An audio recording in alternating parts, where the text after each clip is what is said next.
गुरुदेव साक्षात् परं ब्रह्मा तस्मै श्री गुरुवे नमः। तस्मै श्री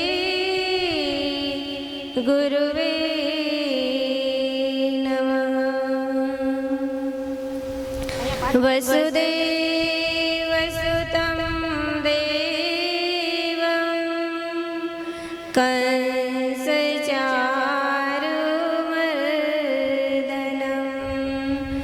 देवकी परमानन्दं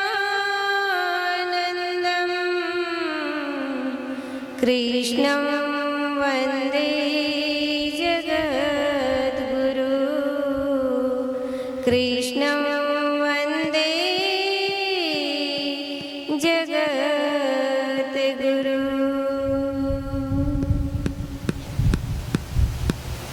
बोले श्री सद्गुरुदेव महाराज की जय। आद्य शक्ति श्री अम्बे मात की जय। कृष्ण कन्हैया लाल की जय। उमापति महादेव की जय।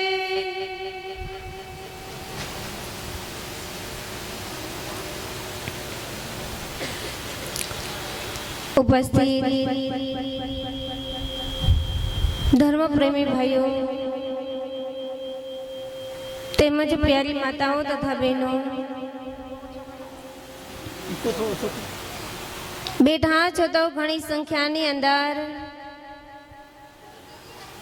પણ ભગવાનના નામનો જયકારાનો અવાજ ન આવ્યો. વધુ જમાઈ ગયું છે કે શું? ઉનાળો છે, ગરમીની સિઝન છે ને થોડોક પવન નહીં આવે એને એટલે આપણને આળસ પણ આવે. પણ કીધું છે કે ભગવાનના નામના જયકારાની અંદર શરમ રખાય, કારણ કે સસ્તામાં સસ્તું છે તો ભગવાનનું નામ છે. તમે બજારની અંદર કોઈ પણ વસ્તુ લેવા માટે જાઓ તો એમ નામ મળે? મને હા ના જવાબ દેતા રહેજો એટલે ખબર પડે, વાત સમજાય.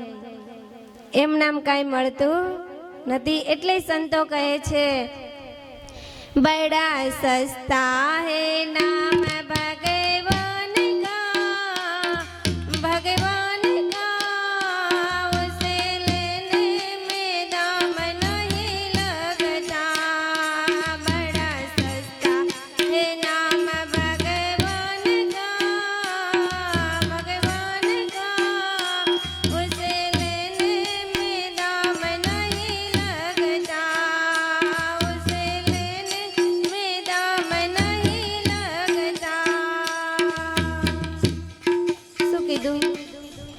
बड़ा सस्ता है नाम भगवान का, उसे लेने में दाम नहीं.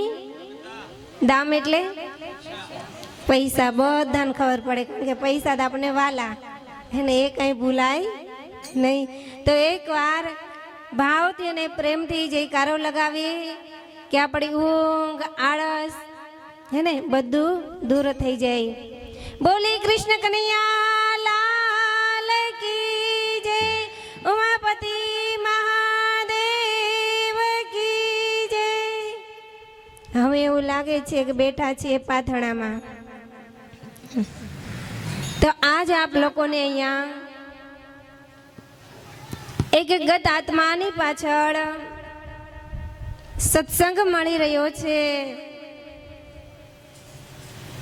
પુણ્યશાળી જીવાત્મા છે, કારણ કે જે જીવ પુણ્યશાળી હોય છે, ભાગ્યશાળી હોય છે, એની જ પાછળ સત્સંગ ભજન થતું હોય છે. સંસારની અંદર આપણે જોઈએ છે કે કાયમ કેટલા વિદાય લે છે, કેટલા સંસાર છોડીને જાય છે, પણ હરેકની પાછળ કંઈ થતું નથી. પણ પૂર્વના કોઈ એવા પુણ્ય હોય છે અને એવા ભાગ્યશાળી જીવાત્માની પાછળ આજે સત્સંગ મળી રહ્યો છે, તો જે આજનો જે સત્સંગ છે એ માનવને એક ઇશારો કરે છે કે હે માનવ, હરેકને એકના એક દિવસ એક ગત આત્મા પણ આપણને એક ઇશારો કરે છે કે હે માનવ, એકના એક દિવસ આ સંસાર છોડીને જવાનો છે. પણ જ્યારે જીવાત્મા સંસાર છોડીને જાય છે તો સાથે શું લઈ જાય છે? કાંઈ લઈ ગયા? કાંઈ લઈ જતા નથી. ખાલી હાથે આવ્યા હતા ને ખાલી હાથે જવાનું. એટલે કોઈ કીધું છે, વેલું મોડું દુનિયામાં સૌએ જવાનો, ખાલી હાથે આવ્યા ને ખાલી હાથ જવાનો. વેલું મોડું દુનિયામાં સૌનો, ખાલી હાથે આવ્યા ને ખાલી હાથ જવાનો. કાચી માટીની કાચી છે કાયા, કાચી માટીની કાયા, સમજ્યા વિના એના રંગ રંગાણા, સમજ્યા વિના એના રંગ રંગાણા. અંતે તો કોળિયો ખાલી કરવાનો, અંતે તો કોળિયો ખાલી કરવાનો. ખાલી હાથે આવ્યા ને ખાલી હાથ જવાનો, ખાલી હાથે આવ્યા ને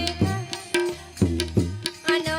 વેલો મોડો દુનિયામાં સૌએ જવાનો, વેલો મોડો દુનિયામાં સૌ,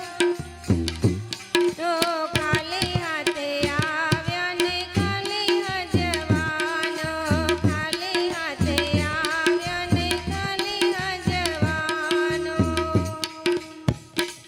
શું કીધું? વેલું મોડું દુનિયામાં સવે જવાનું, ખાલી હાથે આવ્યા હતા ને ખાલી હાથ જવાનું. હે ને? સાથે કઈ લાવ્યા નથી ને કઈ લઈ જવાના નથી. પણ તો એ કેટલા પોટલા બાંધીએ? બાંધીએ કે નહીં? હે, મારું મારું કરતા જઈએ. ખબર છે કે આ માયા બધી નશ્વર છે. હે ને? આ માયા કઈ આપણો સાથ દેવાની નથી. તોય પોટલા બાંધતા જઈએ, બાંધતા જઈએ. અમે કહીએ ને કે હરિનું ભજન કરી લો, ભગવાનનું નામ લઈ લો. ભગવાને આ માનવ દેહ સુંદર આપ્યો છે. આ જ દેહની અંદર તમે ભગવાનની ભક્તિને કરી શકશો.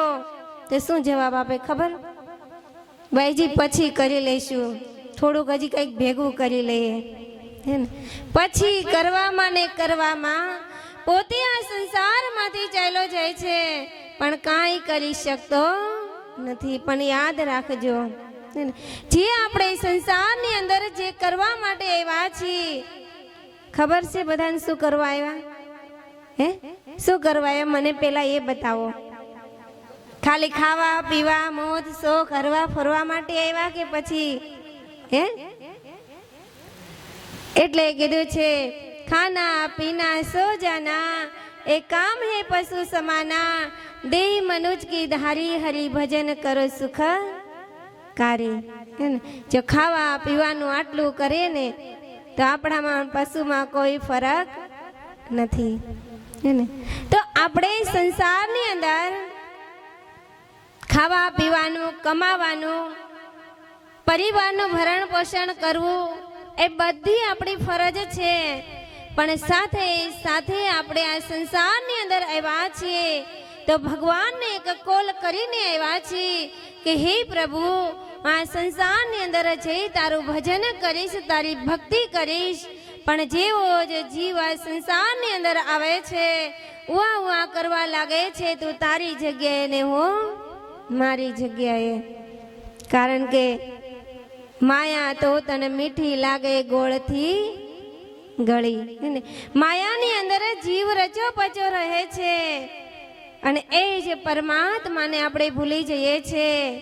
પણ અગર કોઈ જીવનની અંદર એવા જ્ઞાની સંત પુરુષનો ભેટો થઈ જાય તો જીવને એ સત્યનો માર્ગ બતાવે છે કે હે માનવ, તું આ જીવનની અંદર જે પરમાત્માને જાણવા માટે આવ્યો છે, જે તારી અંદર રહેલી જે શક્તિ છે, તારી અંદર રહેલી જે આત્મા છે, એ આત્માને તું ઓળખી લે. આપણને સંતો રસ્તો બતાવે છે, વારે વારે સમજાવવાનો પ્રયાસ કરે છે, પણ છતાંય આ કાળા માથાનો માનવી સમજવા માટે તૈયાર નથી. કેટલું સમજે પણ તોય આપણે સમજતા નથી. પણ બતાવ્યું છે કે કાંઈક જીવનની અંદર મેળવવું છે, કાંઈક પ્રાપ્ત કરવું છે, તો આપણે સત્યની રાહને પકડવી પડે છે. એવો સત્સંગની અંદર જવું પડે છે, એવા મહાન પુરુષના સાનિધ્યની અંદર જવું પડે છે, ત્યારે આપણે સત્યને જાણી શકીએ છીએ. તો સત્ય આ સંસારની અંદર કઈ વસ્તુ છે? તમે કોને સત્ય કહો? સંસારની અંદર એવી કઈ વસ્તુ સત્ય છે કે જેને તમે સત્ય કહો? મકાન સત્ય છે હે? કે પછી મકાનની અંદર રહેવા વાળા? સત્ય શું છે? મકાન એ સત્ય નથી, પણ નથી ધન દોલત સત્ય, પણ સત્ય કેવલ ભગવાનનું ભજન છે, એ ભગવાનની ભક્તિ છે. તો એ સત્ય વસ્તુને જીવનની અંદર કોને કોને મેળવી? તો કીધું છે કે સત્ય વસ્તુને મીરાબાઈએ પોતાના જીવનની અંદર મેળવી. મીરાબાઈ પણ એક રાજરાણી હતા. જીવનની અંદર કોઈ કમી નહોતી, તોય છતાં એમણે સંત હરિદાસજીની પાસે જઈ એ આત્મ તત્વને જીવનની અંદર જાણ્યું, એ પરમાત્માની ઝાંખી ઘટ મંદિરની અંદર કરી. તો શું આપણે એ પરમાત્માની ઝાંખી ઘટ મંદિરની અંદર નથી કરવી? એ ઈશ્વરને શું આપણે નથી ઓળખવા? મીરાબાઈ પણ એક સ્ત્રી હતા, પણ છતાંય એ સંત સાનિધ્યની અંદર ગયા તો આત્માની અનુભૂતિ થઈ. એમના જીવનની અંદર પણ અનેક કસોટી આવે છે, અનેક સંઘર્ષ આવે છે, કારણ કે ભક્તિ માર્ગ અતિ કઠિન છે. ભક્તિ ખાંડા કેરી ધાર, નથી ઊંઘણસીનું કામ. ભક્તિ ખાંડાની ધાર બતાવી છે, પણ અગર એ ખાંડાની ધાર ઉપર ચાલી અગર વ્યક્તિ પોતાના લક્ષ્ય સુધી પહોંચી જાય છે, તો એ જ ભક્તિને જીવનની અંદર જાણી શકે છે, અને પછી એ મીઠી શાંખ લાગે છે. પહેલા તો કસોટી આવે, સંઘર્ષ આવે છે. મીરાબાઈ ના જીવનની અંદર અનેક કસોટી આવી.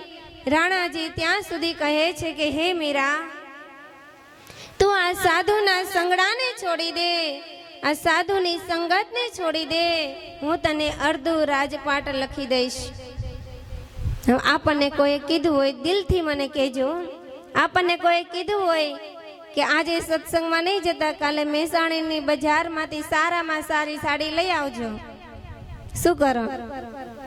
હે, સાડી અપનાવી કે ભાઈ સત્સંગ અપનાવી? શું નક્કી કરશે? કારણ કે આપણે તરત પણ લોભની અંદર આવી જઈએ છીએ. સાડી મળતી હોય તો સત્સંગમાં જવાની જરૂર નથી, કારણ કે આપણે સાડી વાલી લાગે હે ને. પણ એ સાડી પણ કાયમ આપણી પાસે ટકવાની નથી.